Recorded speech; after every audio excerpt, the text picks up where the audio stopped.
నీ యొద్ద ఉన్న ఆశీర్వాదాలు, నీ యొద్ద ఉన్న దీవెనలు, నీ యొద్ద ఉన్న ఆరోగ్యం, నీ యొద్ద ఉన్న ఐశ్వర్యము నీవు పోగొట్టుకోవడం గల కారణం ఏంటంటే అన్ని నీ దగ్గర ఉన్నప్పుడు నువ్వు ఏది దేవునికి చేయలేదు. అన్ని పోగొట్టుకున్న తర్వాత, ఎండిపోయిన కర్ర అయిపోయిన తర్వాత ఇప్పుడు వచ్చి నేను బలిపీఠం కడతానంటే దేవుడు ఎలా అంగీకరిస్తాడు నీ ప్రార్థన?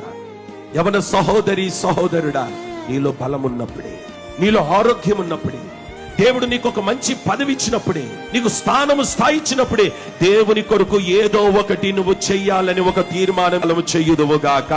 ఆరోగ్యం పోయిన తర్వాత నీ పరిచర్య చేస్తానంటే కుదరదు. ఆరోగ్యము క్షీణించిన తర్వాత నీ సేవ కొరకు నేను ఏదో ఒకటి చెయ్యాలి అంటే కుదరదు.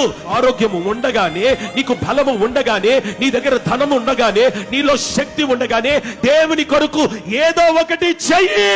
నీ దగ్గర అన్ని ఉన్నప్పుడు దేవుని కొరకు ఏదో ఒకటి చెయ్యడానికి నువ్వు ప్రయత్నించి ప్రయాసపడితే ఆయన అంటాడు, ఇక మీదట ఏది నీ యొద్ద నుండి పోవు.